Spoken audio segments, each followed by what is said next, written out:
Thank you. The two other prioritized projects actually ended up surprising me. I watched the data really closely as the information came in. Oh, hang on a second, Pete, you're not muted on both ends. There we go. And sort of shifted back and forth, but the final data that came out were the top project was the Mine Road multi-use trail. The two other projects were actually pedestrian crosswalks across Campbell Way, one at Mine Road in Campbell Way and the other at Haddington in Campbell Way. And so we have done Class C cost estimates on all three of those projects. Those are complete. We have a 90% draft complete of the active transportation plan, and we hope to have that draft to council, if not by the end of this week, early next week for your initial review. Interesting. Any questions for Kevin?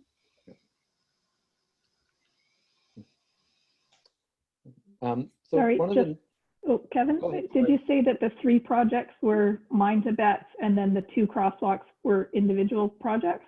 Or did I miss the third one? Okay. That is correct, Councilor. Okay. Kevin, you were going to say something? Yeah, so really with tonight, I wanted to give you a bit of an update of where we're at with that. Really a big conversation that we need to have is where we're at now in the process with the official community plan and zoning bylaw. And then what we want to do next. Right now, we are finalizing those survey results. We're getting those other 100 surveys in, and we'll begin analyzing that data. Typical process is we'd now go out and we'd draft our initial policy framework for review with council and staff, review with the regional district, school district, and Ministry of Transportation, because all those three bodies must review and give comment on any policy framework that we provide legally under the Local Government Act. We do another reach out probably to our First Nations group. If it was not COVID, this is when we'd start scheduling our community dialogue. And then from that, then we'd revise the policy framework, finalize that, and bring it forward for approval. Well, with COVID and where we're at with COVID, the community dialogue, face-to-face community dialogue still isn't possible. And we don't know when that's going to happen, especially with the variants. It's likely going to happen midsummer based on everything that I'm hearing in my conversations with people. But that's midsummer, and that's still months away. And so we do have some options, how we proceed, and how council would like to move forward with the project at this time. Kevin, if I may just interject there. So I've got a question. How, I've been hearing Dr. Bonnie Henry speak, and there looks like there might be an easing of some restrictions so that churches can gather and a few other things. I'm not sure if it means, small community gatherings, but if it happened, this is what I feel. I sense that there would be a window, but it could be closed down fairly quickly. So how quickly would you be able to mobilize to get that window? Could you have things in place so that if there was an opportunity to have some face-to-face public consultations, we could take opportunity of it before the door possibly shut again? It's certainly possible for us. Our team can mobilize very quickly. To me, that's not the challenge. The challenge is ensuring that the community is aware of the dialogue to happen and being able to market that and get that out to the community so they know to show up, right? And so if the window is too small, we're not going to have the opportunity to make sure that the community is aware that we're going to be holding those sessions. But our team can mobilize very, very quickly to deliver these sessions. One of the conversations Peter and I have been having with my engagement specialists internally is how do we deliver it? Like if we're cut to like 10 people in a group, how do we do that? And we've had conversations about running full day where we'd come up for an entire day or a couple days straight and then run, because this kind of consultation requires people to sit down, get their heads immersed in what we're talking about. So each session is probably going to have to be a couple hours long, right? To allow for proper dialogue and conversation around each of the key issues. So we'd want to be able to set aside probably at least 20 minutes per key topic area, allow dialogue to occur, actually take notes on those, and then switch to a topic area we probably have 8 topic areas, which would require a couple hours to go through. So if we're cut to 10 people and we do every 2 hours over 2 days, and then, I will need coffee at some point during the day, things like that. You're looking at a couple solid, probably 10-hour days for me and my team. And that would allow us to do several sessions, and you probably get between 80 to 100 people captured in those sessions. We're happy to modify the process to do that if necessary, to ensure that we have that meaningful consultation that we've been talking about since the beginning of the process. Thank you. Councillor Downey has a question for you. Kevin, I'm just wondering, when this policy is drafted, would it be released to the public ahead of the consultation so that they would have opportunity to process and give consideration to what's being proposed instead of reading it for the first time at a meeting? That'd be the ideal situation, yes, 100%. So the ideal process going forward in my mind would be that we draft up the policy and regulation. We get the draft OCP done, we get the draft zoning bylaw done. We come in, we sit down with council. We go through it with council so you guys understand it through and through. You understand why we're doing certain things. So if people ask you, you're informed and you can answer them on that. And we're all on the same page moving forward. Any comments we get back from you, we integrate into that document. Then we take that out and we give it to the community. We put it online, go, here you go. We're going to come back to you and we're going to be inviting you to sessions on this date or these dates, or sign up at this time, whatever. And then we provide it to them. Typically, you'll want at least 3 weeks because an OCP is not a simple read. We're the way we're designing the OCP is we're intending it to be understandable, but understanding the nuance of, we're going to grow 1%, we're going to grow 5%, and then tying that to a land use policy that says that we're going to promote a ton of residential development, and creating those links is challenging if you don't have enough time to think about that. Probably what makes most sense to when we do that is probably providing a memo on the front with, here's the questions you should ask when you're reading this document, to give people some framework, because unless you work in this stuff on a regular basis, how do you frame what you're reading also, right? And in the context of what you're reading. Thank you. Councillor Mitchell? I'd like to know, we're in a pandemic still, of course, and we're trying to work this in our program into that constraints that the pandemic is putting on us. And I'm wondering, what are we leaving out in this process that would be in a normal non-pandemic process? What's missing from this that wouldn't be missing otherwise? As our through Mayor Wickstrom to Councillor Mitchell, and you've hit it the nail on the head. It's the in-person dialogue. We've only had a little bit of that in the interactive mapping session, and that was limited because it was such an odd session. I think it was really new to all of us, the COVID, having to separate in that. If we're able to actually have in-person dialogue with lots of people in the room where we can have conversations, we won't be missing out anything that we'd have in a typical OCP process. And so that's why I'm saying we have an opportunity. What's the timing of that opportunity? And we know that the next sort of, when we bring it back to the community, that dialogue piece needs to be in person. So, okay, what does that look like? When do we want that timing to generally be? So we can make sure that we're not doing something that wouldn't be captured in a proper, meaningful consultation in the typical process. So are we making some allowances for that somewhere along the line, that that there'll be an extra part of the process that's going to help compensate for that change, that very significant change? Because we're, even as councillors, we're not going to see the finished product very long before the public is going to see it. Through Mayor Wickstrom to Councillor Mitchell, that time frame that you get to see it before the public is completely up to council's schedule. Okay. Yeah, if you guys want to see it a month, for an entire month before it goes out, that's up to the schedule, and that's what I'm saying. How do we want to play this out?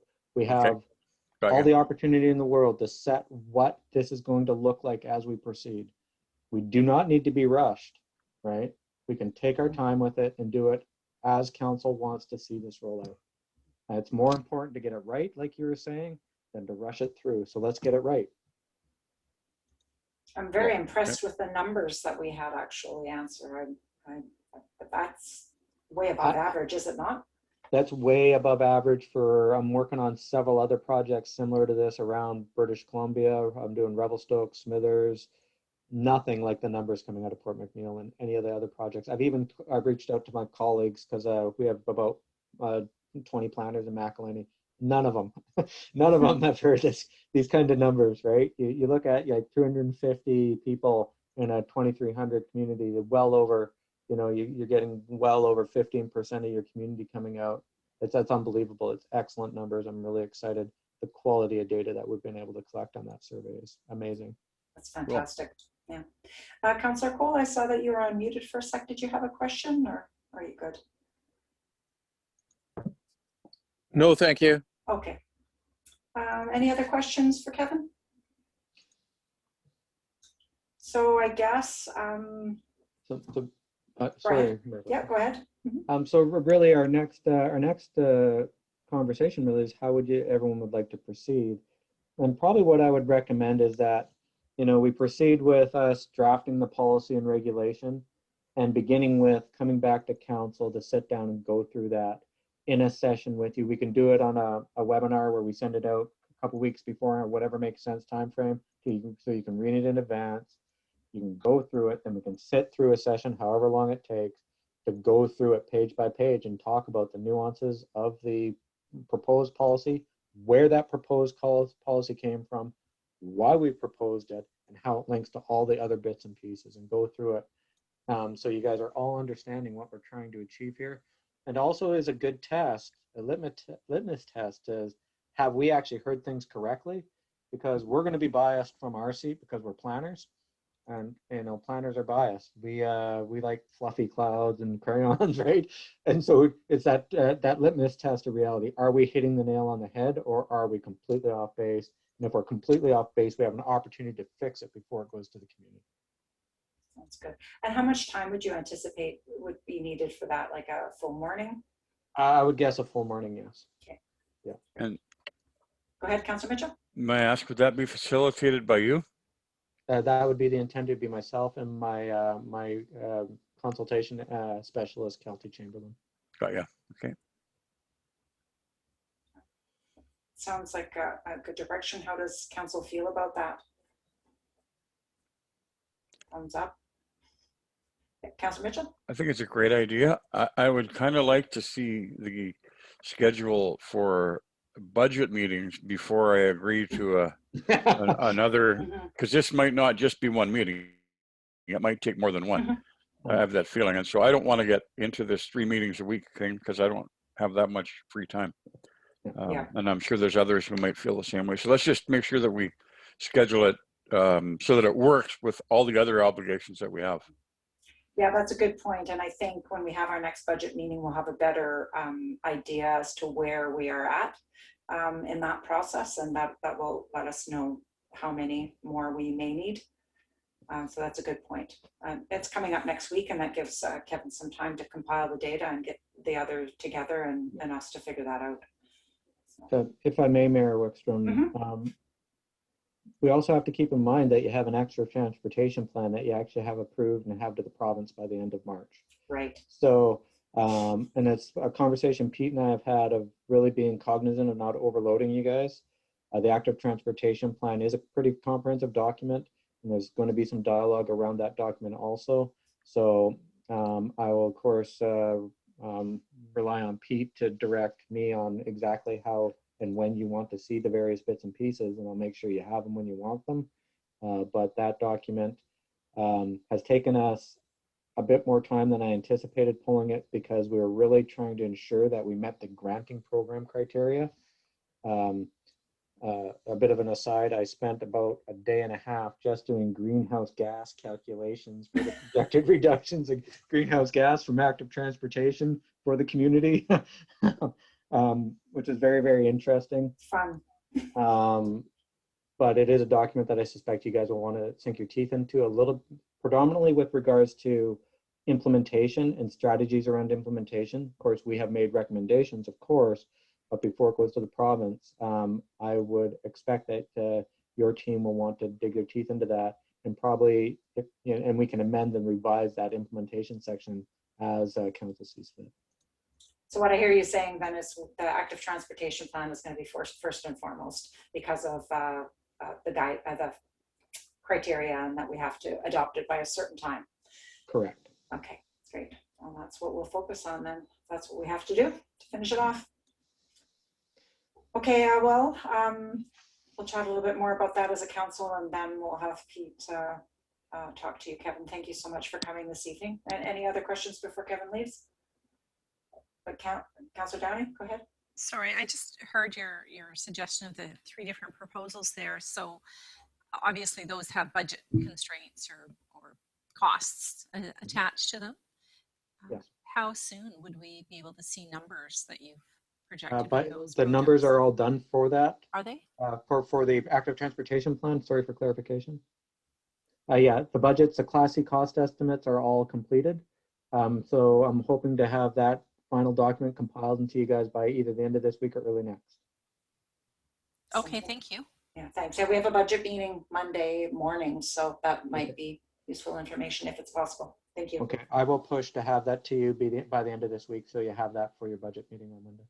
Awesome. Thank you. Thanks, Kevin. Have a nice evening. Nice seeing everyone. You guys take care. Thanks, Kevin. Good night. Cheers. Okay, item 4A, we have minutes from February 23rd regular council meeting. Move for adoption. Moved. Seconded. Oh, I should have said, are there any amendments? Just one change that we discussed at the meeting. Yep. Item 042-2021, we moved to table a motion, not table it to the committee of the whole. That's not appropriate, and we agreed to that. So we just need to change that. You can bring it up at any meeting you want just by asking to remove it from the table once it's on the agenda. Fine. Okay, so we'll just remove the to a committee of the whole meeting and full stop at table. So can we approve those as amended? All those in favor? Opposed? Carried. Okay. Minutes February 25th, 2021, committee of the whole. Any additions or any changes, sorry? So, Councilor Barron? Date? It's the 25th, committee of the whole. Under call to order, it says February 2nd. Oh. Good catch. I was looking at the top. Okay. Way easier to be the editor. Yeah, So which date is that? it was February 25th. 25th. It just was on the bottom, wasn't changed. Okay, so with that amendment, can I have a motion to adopt the minutes? Moved, seconded, all those in favor? Opposed, carried. Okay, and minutes of the March 2nd committee of the whole meeting. Any corrections? Councilor Downey? I just move for C. Okay, moved, seconded. All those in favor? Opposed, carried. Thank you. Okay, correspondence, letter 6A, or 5A, letter dated February 25th. I've just included this from the Nungeese First Nation for their partnership, modernized land use planning partnership that they have. I know that I gave council an update via email, but I've included it on the agenda so that the public can also be aware of this. So I think it's a great announcement. I hope it folds out as per our conversation with Minister Conroy and the Nungeese. So yeah, looking forward to how this unfolds. I will be reaching out to Chief Svanvik, and he will be coming and making a presentation or having a conversation with council, and we can ask any questions about the process. So, okay, move for receipt. Moved, seconded. All those in favor? Opposed? Carried. Okay. Next we have reports. 7A, Harbor Advisory Group report on the request for upgrades to the parking lot B in the Harborfront. And I will move for discussion. Moved, seconded. Okay, and I'll turn this over to Councillor Barron, please, because you are the Harbor Advisory Liaison. Well, where do you want to start?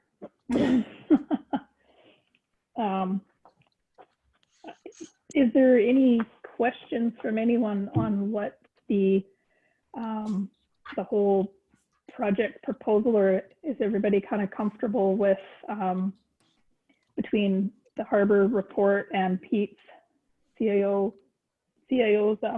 comments? Because I think almost there's two steps here, I guess. There's one of the project itself and moving it forward and the value of the project. And then there's the funding of the project.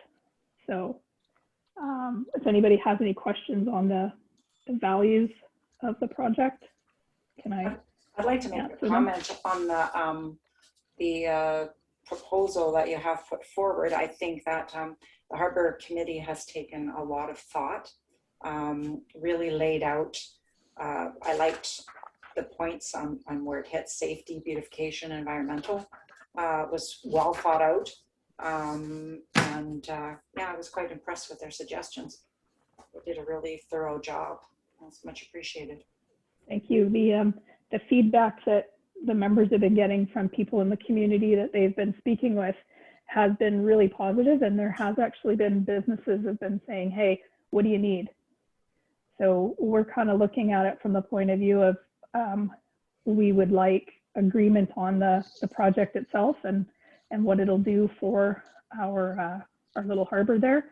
And then we would like the ability to, don't take us the wrong way, use our political capital to help out, but knowing that there will be a chunk of the funds there. And I personally felt that the COVID funds with the loss of revenue was a great way to get this done. So questions for Anne-Marie? I'm wondering if there was any view taken to how it will affect the commercial aspects of the harbor. Are any of these changes going to have implications for the current commercial uses, or is it going to be business as usual? There will be no changes for the commercial users, or they will actually have improved access or whatever. I don't see any mention of it there, because we have a working harbor right now that has a bit of a park, and it sounds like we're going to have a park with a bit of a working harbor, and I'm trying to figure out, is there an impact there? This project is really to do with that parking lot. The idea that getting that garbage can away from the head of the ramp, if you will, when whoever's using that, whether it be residents or as well, the thought process was it was going to help clear things up a bit at the actual crane dock.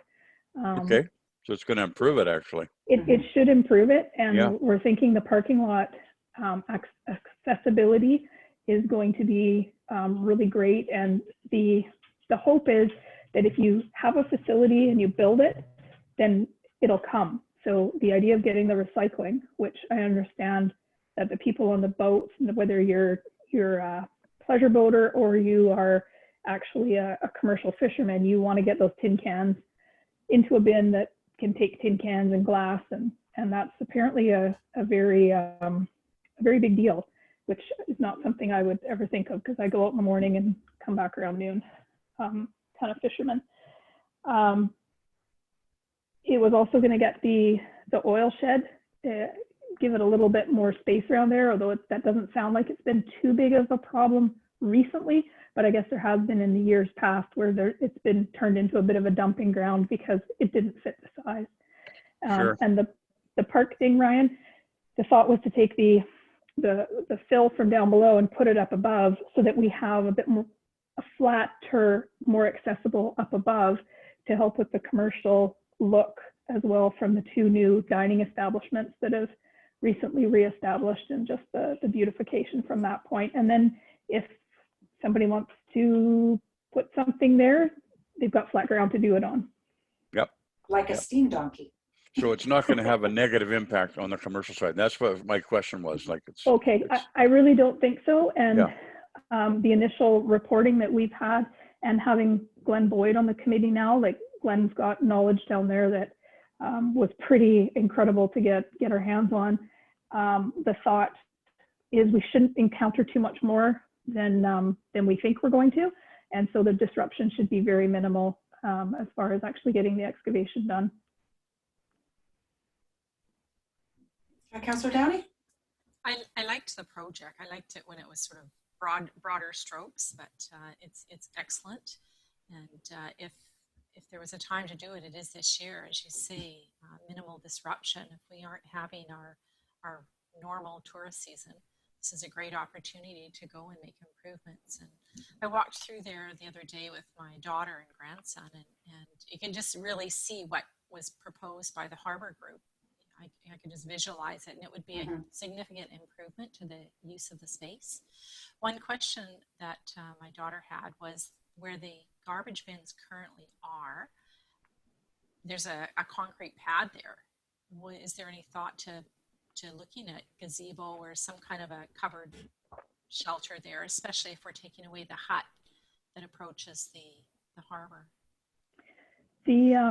The chamber has already kind of put their 2 bits in that they would like kind of first stab at that piece of concrete for their electric sign, if that idea goes through. And they were thinking of a bit of a something to go there. So I know that they're putting dibs on it, if you will, and that definitely did cross the committees, but we didn't want to get too structurally going. We just felt that if we can get it out of there, get it cleaned up, then it is available space. Sure. Usable space. Cool. Yeah, and I feel like we don't really have to figure out all the logistics at this time. What we would need is a motion from council to give an agreement in principle. You know, I wrote some notes for myself. We've got a group presenting us with a well thought out plan. They have enthusiasm. They've researched it. Similar to the playground group, another group that's, you know, come to council. And I kind of look at it is it's capturing some of the things that we have a vision for, or that has been mentioned for many years. And I kind of think, like, how can we help them? I know there are some logistics, some things to think about to do with, you know, being a municipality. We might have to engineer some things. The structure itself, we will definitely have to engage with our union staff. I think that's really important. But I don't think, you know, I think if we have good communication with them, that we can overcome this hurdle and have that balance between protecting our union staff and still having people who want to volunteer be able to volunteer. So capturing a little bit of what we did in the past as well. So I'll make that motion that we accept this concept in principle. Okay. Sorry, Pete sorry, were you gonna say something, our CIO, or no? Okay, Councillor Downey, then go ahead. Or were you seconding? Okay, great.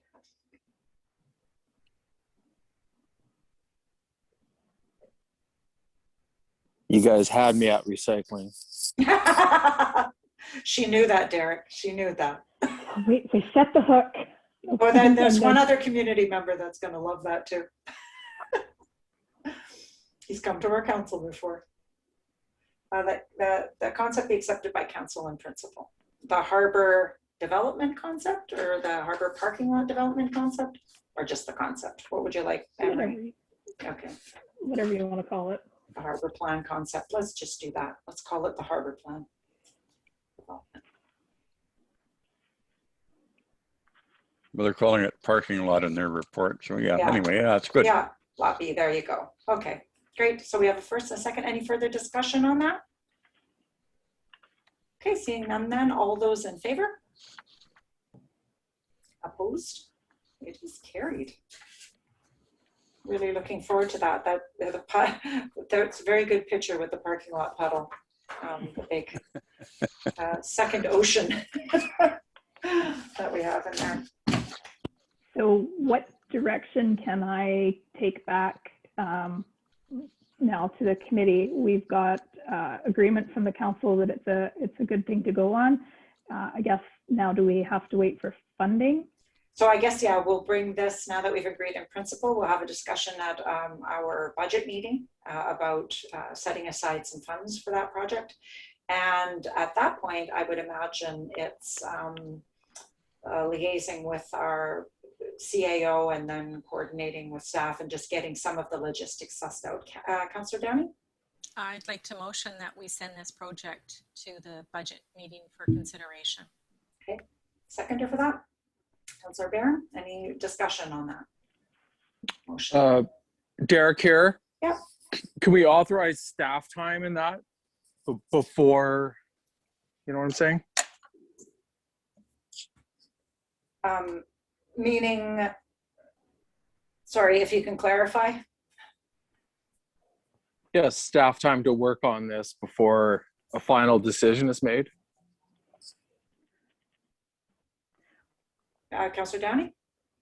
I was just asking that this report and the dollar amount come before us at our budget meeting, so that while we are considering a number of capital projects as well as the dividend COVID funds that we've received, that we would keep this in mind as we're spending money for the upcoming year. And just to give everybody an idea, Peter Darwin has done a lot of legwork of actually going and talking to different companies just to get some dollar numbers. So the intent was, Derek, that what came forward was minimal staff time to get to this point, so that then it could be whittled down with no, staff has to be responsible for this. Yes, the committee can do this sort of parts of it. You just give me the money. Yeah, I guess I was thinking we should authorize staff time to move forward on it before the budget. I don't want it stalled by the budget, but so I think what I'm hearing is that I think what I'm hearing is that on Monday we're going to fund it.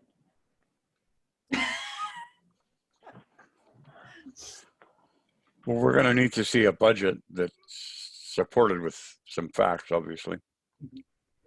Yeah, and I think by agreeing in principle obligates our staff to put some time into this. I would agree. Yeah. And yeah, we still have to get together and talk strategic priorities and whatnot, because obviously with COVID, a lot of that has shifted. But what I hear council saying is that this is a project that they'd like to see move forward. So Derek, I just want to ask for clarification. So when you say staff time, what would you be looking for staff prior to the budget meeting? To be engaged in the project. Seems like we need council to all approve for staff time to be spent on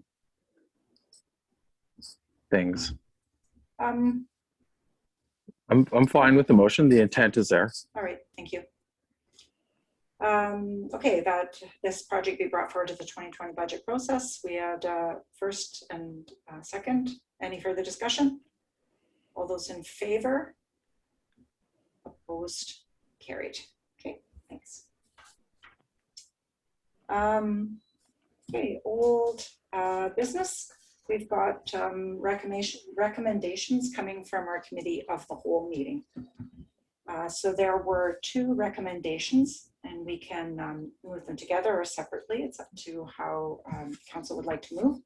But one is that the capital budget goes back to department heads for ranking for the proposed projects and return to council. So I'm making the assumption that that's coming in time for our budget meeting. And that the town prepare an RFQ or tender for a new stock fire pumper with equipment installed as listed, and also return to council with or if the availability of a used appropriate pumper. Councillor Mitchell? We deal with those as two separate motions? Certainly, yeah. Okay. So the first one then, if I can get somebody to move that the budget goes back to the department heads for ranking. Moved. Seconded. Okay. Any discussion on that? Somehow it got recorded that I was in favor of that. I'm not. I believe that we should send it back the way I felt at the cow, which is that the department heads need to pare their budget themselves by a certain amount. And I think 5% was realistic, but some amount. I think what's going to happen is they're going to come back with their ranking because we've asked them to do that. And then we end up with the job of deciding what they don't get. And that if, you know, I just don't think that's the way to do it. They need to not just rank it, but actually take some cuts. And that's the way I feel about it. So I'm opposed to that. Yeah. Okay. Any further discussion on that? Okay, so all those in favor of that motion? And opposed? Carried. Second, we've got the that's the town prepare the RFQ tender for the stock fire pumper, equipment installed, and also the availability of a used pumper is also to be looked at as well. And moved, are you moving that, Anne-Marie? Yeah, seconder. Okay, and by Councillor Downey, discussion on that. Councillor Downey, go ahead. I'm curious because as I was listening to Michael King talk about extensions for the life of a fire truck, it just tweaked me, and I don't recall. Are we at 25 and 30 years on our fire trucks, or is that something that we should be considering? Okay, go ahead, Pete, go ahead. Thank you. The truck that we're looking to replace is at the 30-year mark. So as of 2022, it will no longer be recognized as a functioning unit at all for the town of Port McNeill.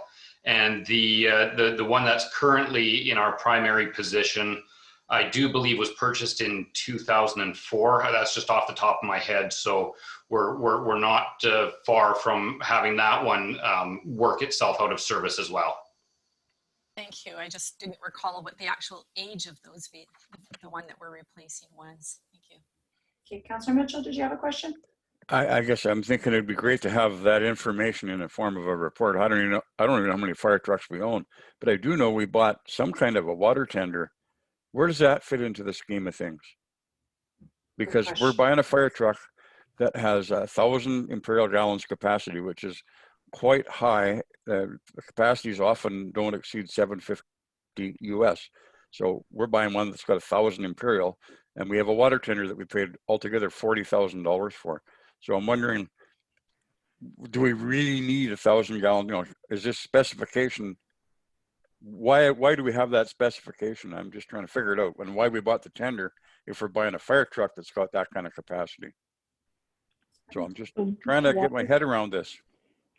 The water tender, I believe a big component of that was so that we could fulfill the contracts that previous councils put us into when, or not contracts, but obligations. Mutual aid. Mutual aid obligations that previous councils agreed to. You need to have the water because there's no hydrants out there. What he was talking about with the hydrants in town, you need to have the water capacity.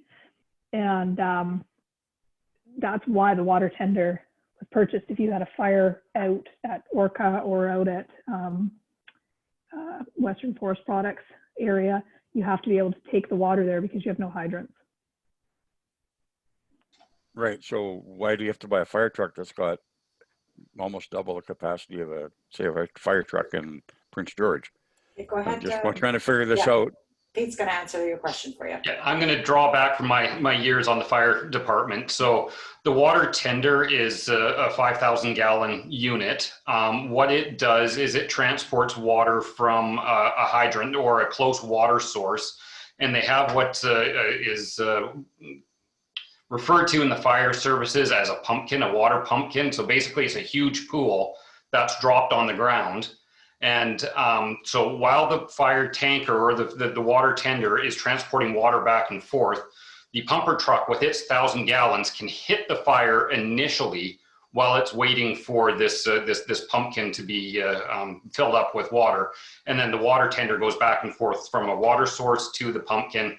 The pumper truck can then draw from that pumpkin and continue to fight the fire.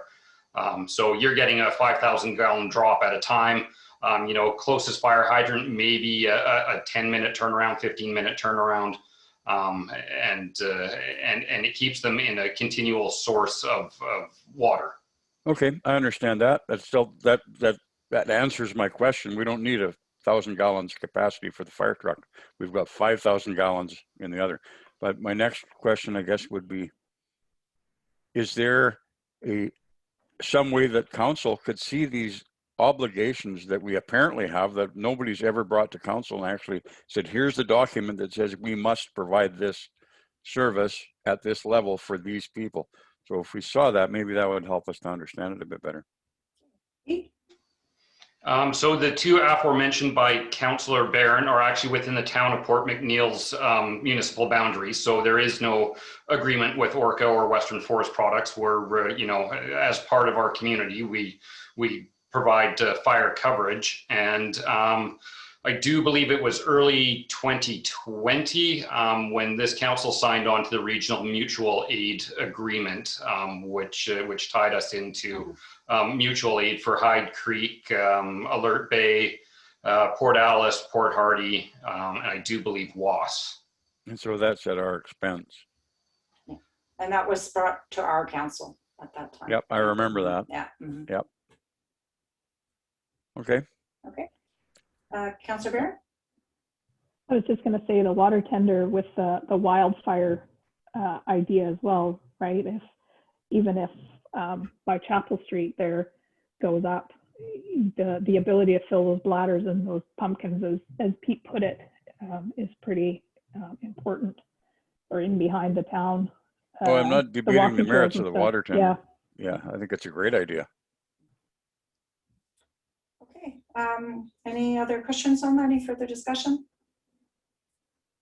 Okay, so seeing none then, all those in favor of that second motion on our sheet there? Opposed, carried. Great, thank you. Okay. New business, 10A, Island Coast Economic Trust Grant Opportunity. Move for discussion. Seconded, okay. All right, council. What is your pleasure here? I've got some ideas, but I want to hear from you.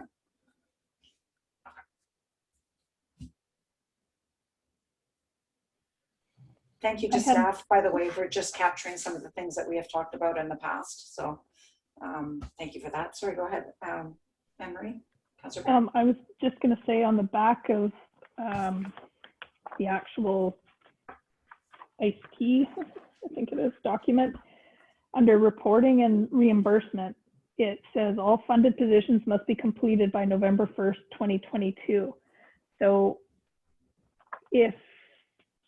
does that mean then that if we applied for an economic development position, as has been tossed out, that position would be funded basically for 1 year, and then it would then be on us to either continue in a contract system, or if we took on a new employee, we would then have to fund that employee?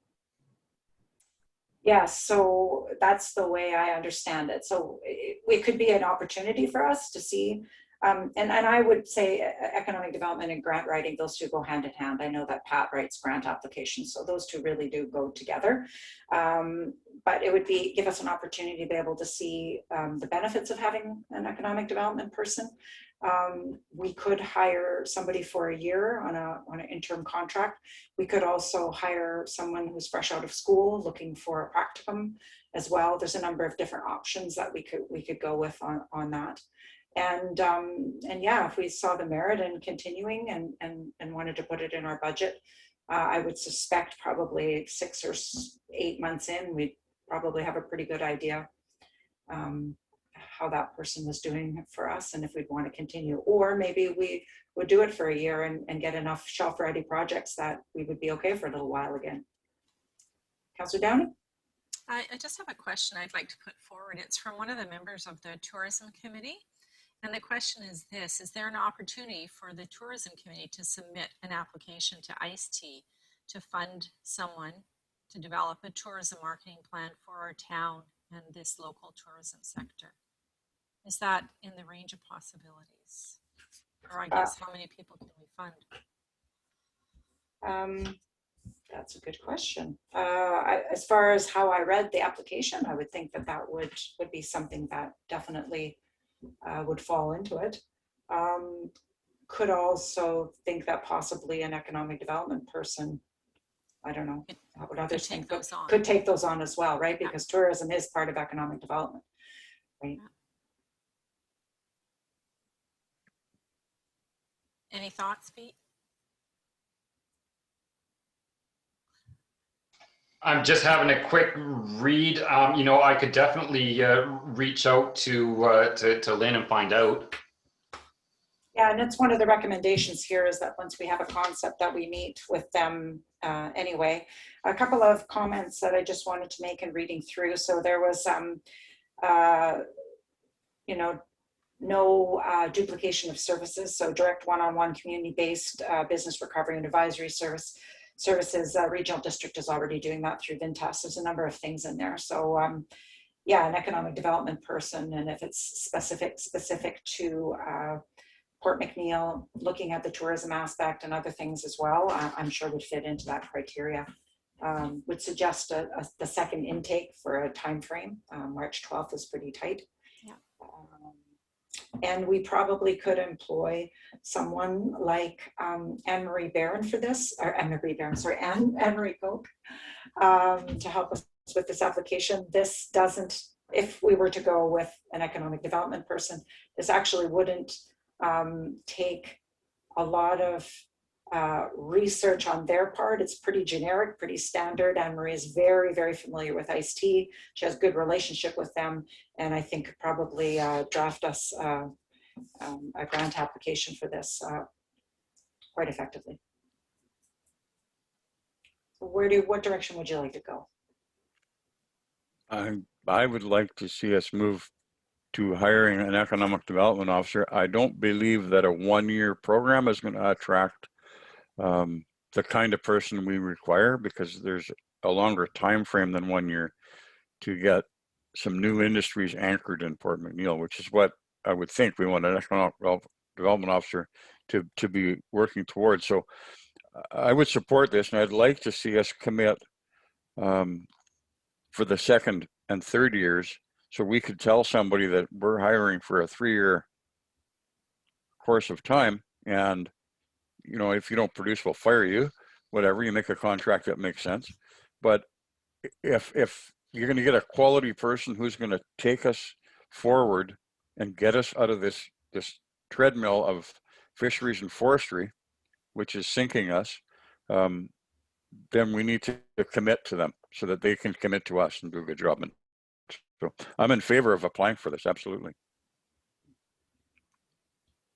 I'm also in favor of applying for it. Okay, so motion then to I'll move that.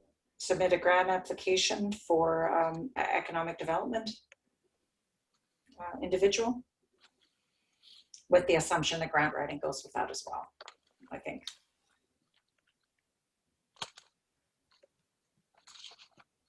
You haven't shared your screen yet, Pete. I saw you furiously typing and I'm like, oh, something's missing.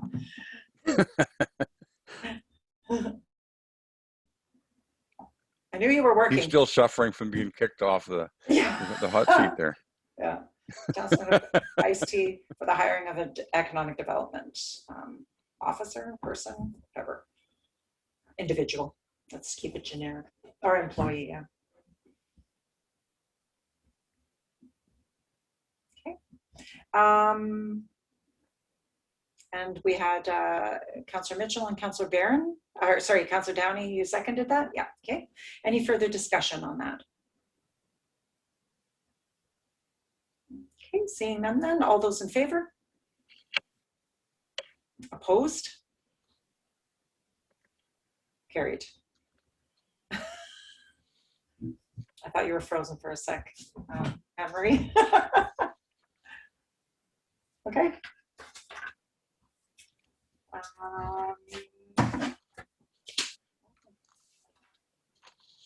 And councillor reports, I forgot to submit mine. I had one, but that's okay. I'll bring it next time. Anything anybody wanted to verbally report? Councillor Downey?